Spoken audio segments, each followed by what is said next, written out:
What's up, guys? Thank you for coming back to another Hamza Khan show video. Um, just gonna get right into wrestling. Wrestling is the best. I love wrestling. Um, we obviously we'll start off with Raw. What happened on Raw? I thought that it was very interesting what happened with Paul Heyman, Braun Breaker, and Bronson Reed.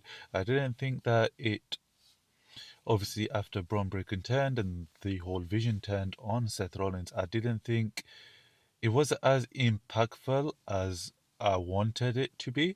I wanted it to be, let's say, if the turn on Seth was 10 out of 10, I wanted a 15 out of 10 or at least 11 out of 10 on the reasoning, the promo afterwards, the reason why, what's happening going forward. I think they kind of just went off Seth being injured, that being the story. I think everybody assumed that Seth was injured. That's why Bron Breakker did turn on him. That's why the vision came apart so early than expected. But we felt like, or I felt like, that Bron Breakker was set to main event for that World Heavyweight Championship, because if you're losing the champion as a heel, and let's say your storyline is going forward, it's going to be for like a heel champion, wouldn't it be better to give it to the guy who is the main heel or the biggest heel, I would say, on Monday Night Raw currently? There isn't really anybody, even though the Vision, they haven't done anything that has made anybody really hate them, I would say. I feel like they've definitely made an impact with how they attacked uh, all the main eventers, all the good guys on Raw, LA Knights, your CM Punks, Jey Uso, Roman Reigns. They have been attacking them, but because of the fashion they do it just makes it so much. You want to root for them. You want to see it again. You want a new tsunami. You want an insane spear from Braun Breaker, and it just makes it less of a hate them. I feel like a heel is someone you'd never want to really see. You don't, when The Miz was a heel, you never wanted to see him, even though he was amazing. You just hated seeing him. But you don't get that from Braun Breaker. But I guess that is the different times. If you're building someone to be the star and the main eventer going further in the future, then you need someone who's not necessarily always liked, but is liked in a kind of way. But I thought the promo wasn't as impactful as what Paul Heyman smashed it apart as normally he does. But it just didn't. It felt like them guys stepped back. Instead of stepping forwards again, it stepped back. And now we're waiting for the three, which I think will come at Saturday night's main event, with obviously what we found out at the end of the show with Jey Uso winning the Battle Royal. I thought CM Punk was really great on commentary. It was really good with him in there. But obviously, we found out after Jey eliminated Dominic Mysterio as well as his brother Jimmy Uso.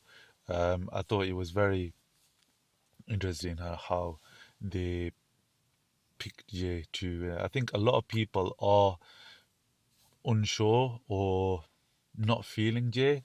But I feel like that happens every single time. Every single time Jay gets on opportunities, there's like a wave of people that come, why Jay? Even though every single time he has filled, fulfilled that expectation of him, it's still always YJ. But I think it is going to be very interesting to see who wins. Do you go for CM Punk, or do you go with someone with Jey Uso, or do you do the alternative where you get the three with Braun Breaker, Bronzer Reed, where they, instead of adhering to um, Paul Heyman's advice of we have to politic it, we have to build it up, they instead just demolish um, CM Punk, Jey Uso, leaving it with no one being the champion. But I see that, and I think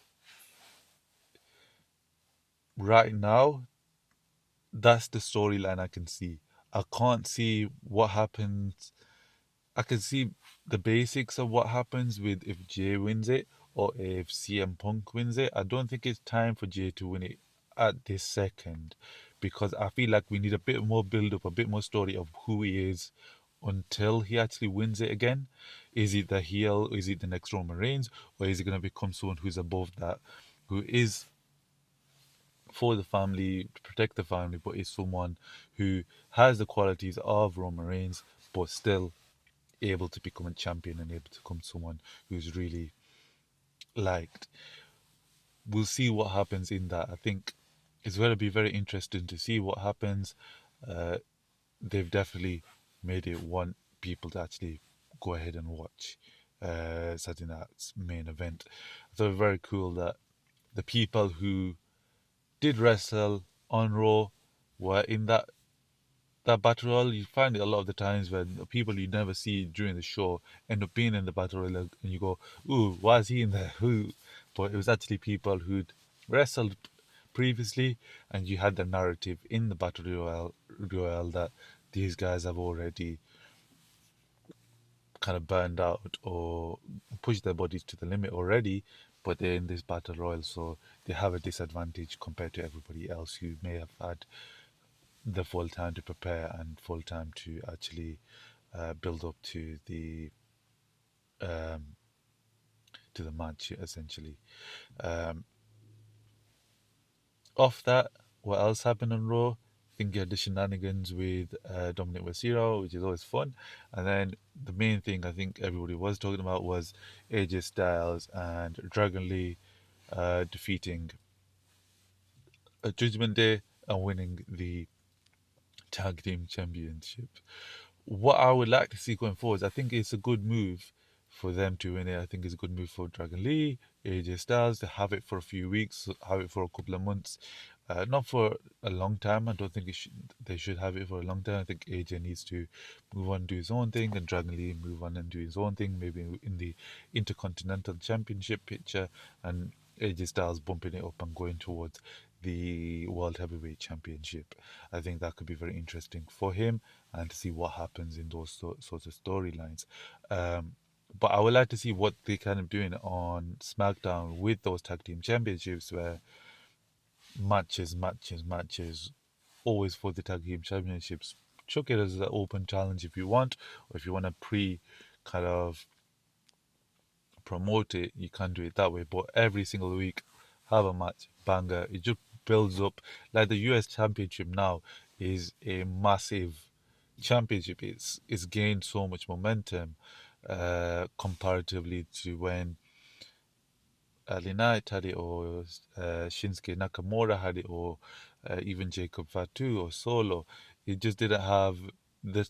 A lot of the time, the story between the individuals meant more than the actual championship, and that is a good thing sometimes. But I feel like other times you do need to build up the prestige of that championship or build it up so that when someone actually wins it, it has so much more meaning. When Ilya Dragunov beat Sami Zayn, it had so much meaning because he's just returned.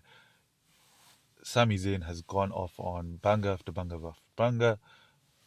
Him, all that momentum flooded all towards Ilya Dragunov. So I thought very, very good how they built the United States Championship. I feel like we need to do that with the tag team championships as well.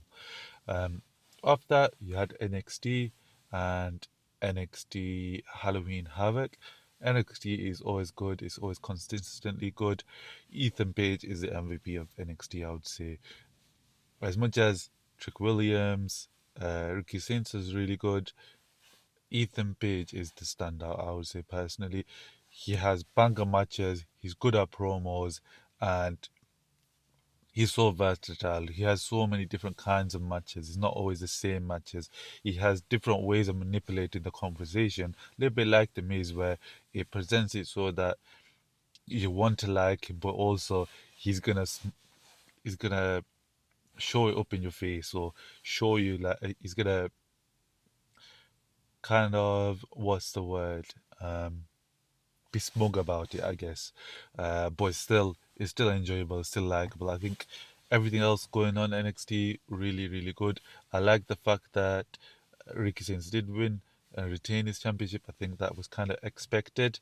Um, what I wasn't very unsure liked, I didn't like the the tag match between um, Javon Evans and Mr. Iguana, La Parca, and then the X Division champion. I forgot his name. I think Leon. Didn't like that. I thought the first half was really good. The first three halves was actually good. The last half, it just kind of got muddled up. It wasn't as. I feel like the moment where Leon jumped over the top corner of the ring post, that moment was all the momentum. And then they needed to capitalize it with a fast finish, a fast kind of like a flurry of moves, but it just kind of felt like what's happening here. Even the crowd kind of went quiet because they weren't really sure where do we cheer, where do we not. And I feel like it definitely affected that match, which was up until that point was really really good. And then I thought the NXT Championship match was very interesting that Dog State won it again. I think it made sense. It's 4-on-2. It's kind of you kind of expected it to happen, but I feel like the momentum that the Hardys had coming off the Dudleys match, it could have meant so much more if down the line is when they actually uh, lost the championship.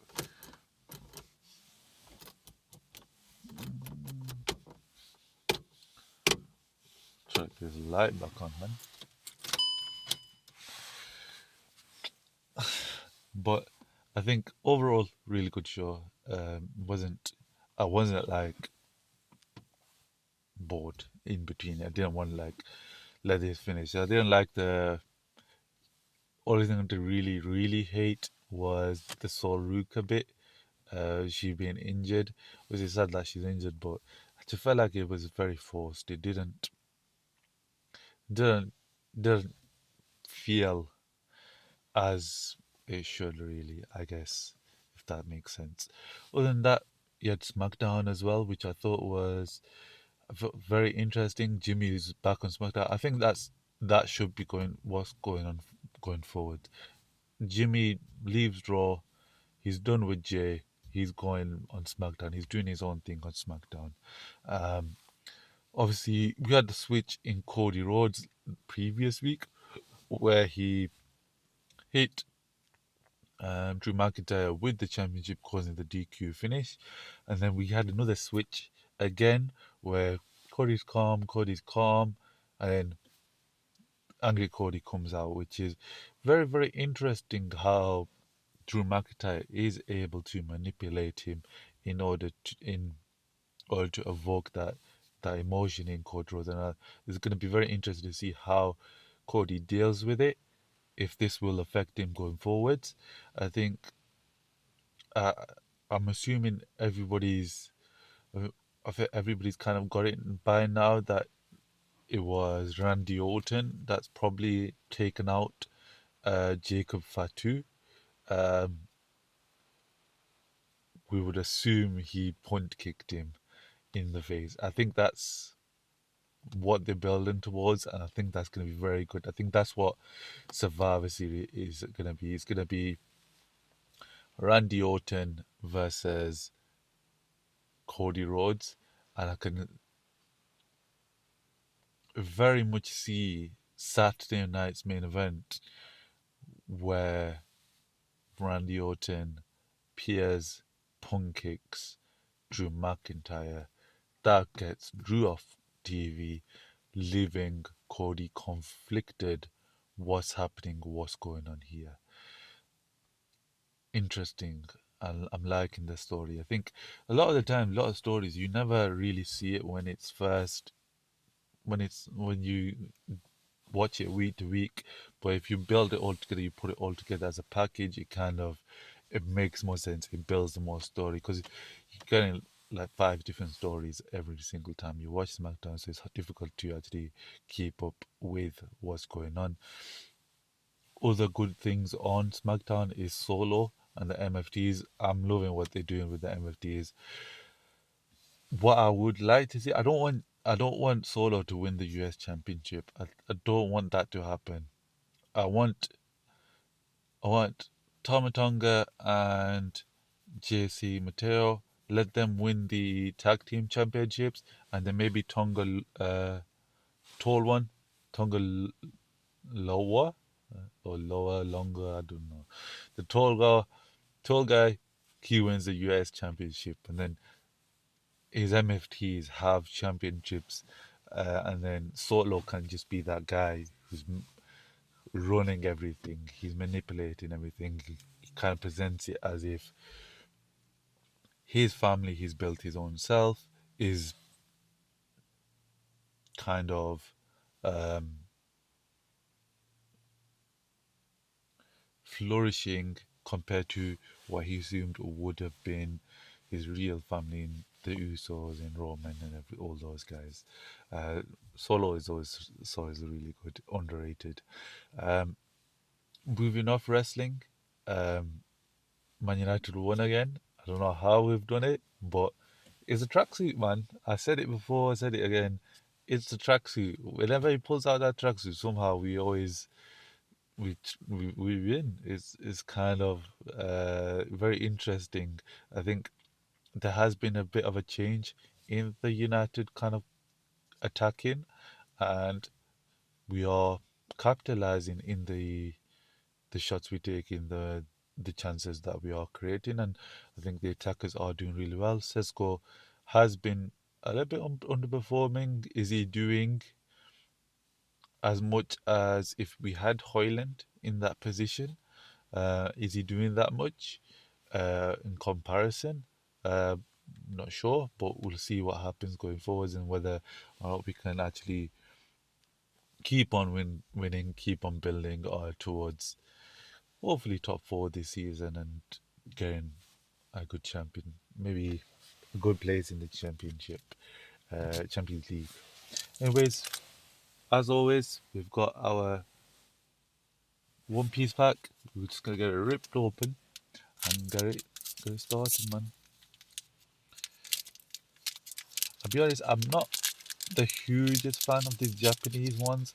I think I prefer the English ones. I think in the future I'll just keep on getting the English ones.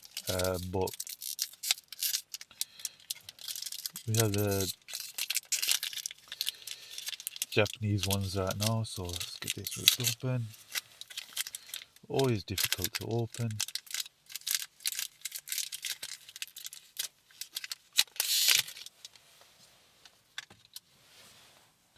Anyways, we've got Trafalgar Law comment. We've got, I think that's the guy from Kids team. We got Jewelry Bonnie. We got Monkey D. Luffy doing a dash. We've got Luffy shouting. I think that's on the snowy island with the um, doctor. We've got Charlotte thingy pudding. I think that's her name. Okay, cut. Then we've got a Monkey D. Luffy. That's a nice card, man. And